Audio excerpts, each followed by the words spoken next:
ಅಮ್ಮ ಎಂದರೆ ಕೇವಲ ಹೆಸರಲ್ಲ, ತನ್ನ ಕನಸನ್ನು ಕರಗಿಸಿದವಳು, ಮಕ್ಕಳ ಬದುಕಿನ ದೀಪವಾಗಬೇಕೆಂದು.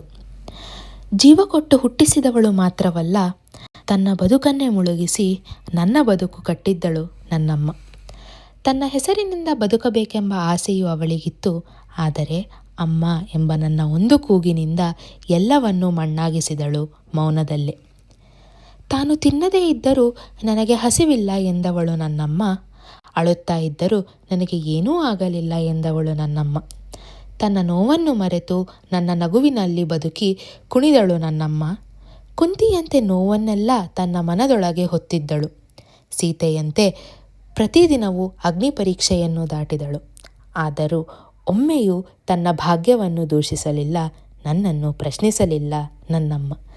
ರಾತ್ರಿ ಎಲ್ಲರೂ ಮಲಗಿದ ಮೇಲೆ ಮೌನವಾಗಿ ದೇವರ ಮುಂದೆ ಕುಳಿತು ನನ್ನ ಮಗುವನ್ನು ಚೆನ್ನಾಗಿಡು ಎಂದು ಕಣ್ಣೀರಿನಲ್ಲಿ ಬೇಡಿದವಳು ನನ್ನಮ್ಮ. ಅವಳು ಹೊಸ ಸೀರೆ ಬೇಡವೆಂದಳು, ನನಗೆ ಪುಸ್ತಕ ಕಡಿಮೆಯಾಗಬಾರದೆಂದು. ತನ್ನ ಆಸೆಗಳನ್ನು ಅರ್ಧದಲ್ಲೇ ನಿಲ್ಲಿಸಿದಳು, ನನ್ನ ಕನಸುಗಳು ಪೂರ್ಣಗೊಳಿಸಲು. ನನ್ನಮ್ಮನ ಬದುಕು ಮಹಾಭಾರತದ ಯುದ್ಧಕ್ಕಿಂತ ಕಡಿಮೆ ಇಲ್ಲ. ನನ್ನಮ್ಮನ ತ್ಯಾಗ ರಾಮಾಯಣದ ಸೀತೆಯ ನೋವಿಗಿಂತ ಚಿಕ್ಕದೇನಲ್ಲ.